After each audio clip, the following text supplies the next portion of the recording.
I think it's pretty concerning that America might be becoming a country where political assassinations are a thing. How do we get this way? And I can tell you part of the answer is the Republicans and Democrats. Major parties, one of their main strategies is to get us to hate each other, to get Americans all riled up, because, when you're angry, you're more likely to donate money. And so maybe that's good for the pocketbooks of the political insiders, but it's not good for this country. The hate is tearing us apart. One side tells us you gotta hate the red team because they're a bunch of racist authoritarians who want to destroy the country. The other side tells us you gotta hate the blue team. They're a bunch of woke socialists who want to destroy the country. If you can believe it, the truth is we all love the United States. The United States isn't perfect, but we're the richest, greatest, most powerful country on the planet. We've got a lot of potential. We're failing to live up to it. My name's Brian, and I'm asking for your vote in 2026. Because I got a vision for an America where we get our act together, where we get our ducks in a row in a way that makes the rest of the world sit up and say, wow, we could do that next year. It's going to be our birthday, 250 years old. That's quite a milestone.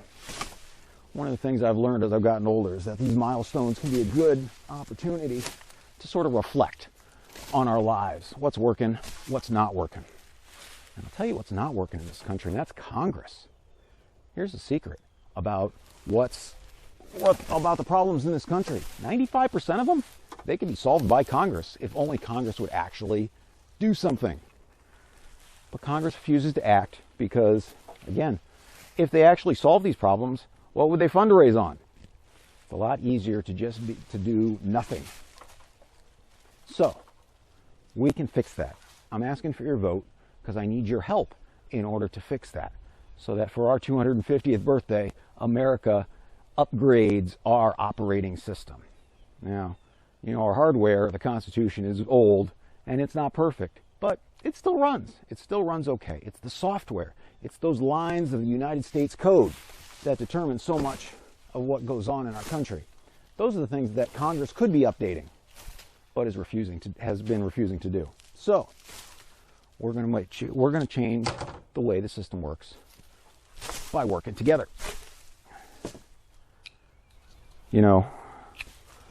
I've noticed for a while that the system had some problems in it. When I was in my 20s, I thought working for third parties was the way that we could change the system. That was how we could bust up the Republican and Democrat control of Congress. As I got older, I realized, no, third parties do not work. Going all the way back to the 18th century, we've always had a two-party system. It's called Duverger's Law. I wish somebody had done the math for me in my 20s. So, once I realized that we're going to have a two-party system, I spent my 30s serving in the state legislature. I picked the blue team and trying to change the system from inside. Well, guess what? That doesn't work either. There's a reason they call Washington, D.C. the swamp, because it sucks everything in and turns it all to, let's call it mud. So, if you can't change the system from outside, you can't change the system from the inside, what do? Well, that's why I spent my 40s designing a new political system for the United States. One that doesn't require changing the way we vote, doesn't require amending the Constitution, doesn't require passing any new laws. We can just adopt a new political system, we the people, through fusion. And so the way that this works is this. I'm asking for your vote in 2026 to adopt this system, but I'm not asking you to vote for me. I am not a candidate for public office. I'm asking you to vote with me and for the Populist Fusion Slate. In October 2026, I will publish the Populist Fusion Slate, a list of 470 endorsements nationwide, every single federal race in this country. And the way these endorsements work out like this. We're going to give all the incumbents, Republicans and Democrats, a chance to do great, amazing, transformational things for our country before the election. If they take us up on our offer, they're all eligible for the endorsement. If they refuse, then all of their major party challengers are eligible for the endorsement. No more hate the red team, no more hate the blue team. Instead, we're going to be Team America. We're going to the people in Congress can go big or they can go home. How big are we going to go? Well, since Congress has been failing to write good policy, we the people can crowdsource it. As I said, I spent most of my 30s in the state legislature, and I can tell you how many times I saw lobbyists come in and hand my committee a sheet of paper and say, this is what we want the law to be. And it's pretty depressing how often lobbyists get their way, where they actually write the laws that govern you and me. So the secret is, we the people can lobby for ourselves with our votes. In 2026, on January 15th, Martin Luther King's birthday, I will publish a legislative package laying out solutions to many, many, many of this country's problems. We can address the national debt. We can address our healthcare system. We can address prison industrial complex, the military industrial complex. We can address poverty. We can address our immigration systems. We can worry about the environment. There are so many issues that need to be addressed, and Congress has been failing to act because, obviously, if they solved the problems, then what would they fundraise on? The incentive structure is all wrong. So, during 2026, me and other policy wonks from around the country, we will establish a People's Legislative Assembly. We're going to go over this good policy. We're going to refine it. We're going to listen to people's concerns. We're going to answer people's questions. We're going to build consensus around solutions. And our guiding principle is the preamble to the Constitution. You maybe remember learning this back in high school. Maybe grade school. Preamble to the Constitution. It's our mission statement as a country. It's our goals, our ideals, our duties as Americans. It goes, we the people of the United States, in order to form a more perfect union, we're supposed to do 5 things. Establish justice, ensure domestic tranquility, provide for the common defense, promote the general welfare, and secure the blessings of liberty to ourselves and our posterity. That's our kids. You know, I feel guilty as a caring, loving parent that my kids are inheriting so many problems in this country. And I know there's a lot of parents around this country that feel the same way, that are looking for a way to change the system so that our kids have the opportunities that previous generations have, so that our kids don't inherit a polluted, corrupted planet. We can do this. Throughout 2026, we'll hold public hearings, we'll get input, we'll give Congress a chance to weigh in on our proposed solutions, but before the election, we'll publish a final legislative package. And for 3 weeks, give everyone in the United States an opportunity to look at it, to see this final decision. None of this, you got to pass the bill to find out what's in it. Everything open and transparent, and we can decide. Do we want to upgrade our operating system as we celebrate our 250th birthday? Or do we want to just keep on doing the things that we're doing?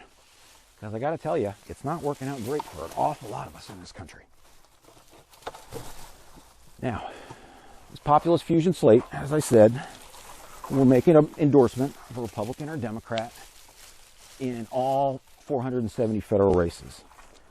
And by being willing to vote for both Republicans and Democrats, by being true swing voters, we can, with just this tiny slice of the electorate, we can get leverage over Washington, D.C.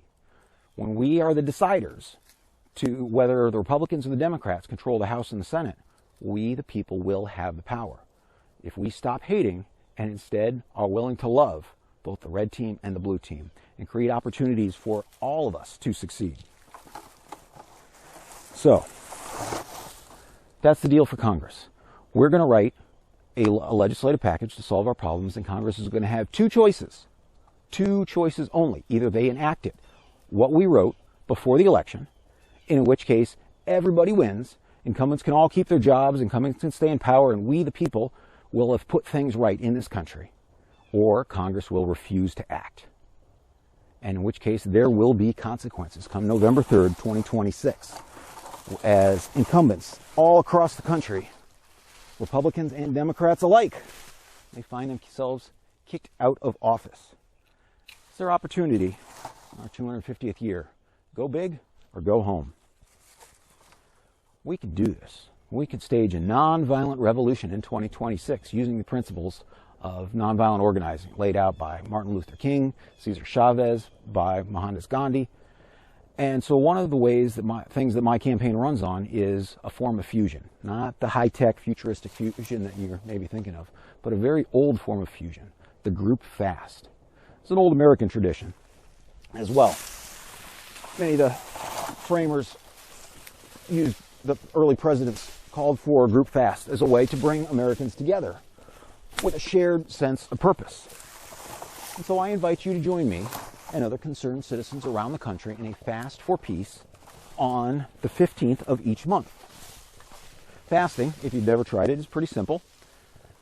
Don't eat any food, no recreational intoxicants, just drink water, however much water you need, and for a 24-hour period.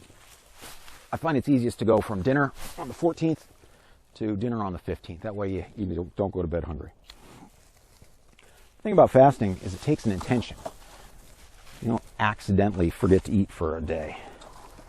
And so by creating this shared intention around working together, this shared self-sacrifice, we can seize the moral authority to make policy decisions for the country. Again, somebody's got to step up. And this sacrifice demonstrates that. We're not doing this out of greed. We're not doing this for our own benefit, but for America, for our country, and for our children.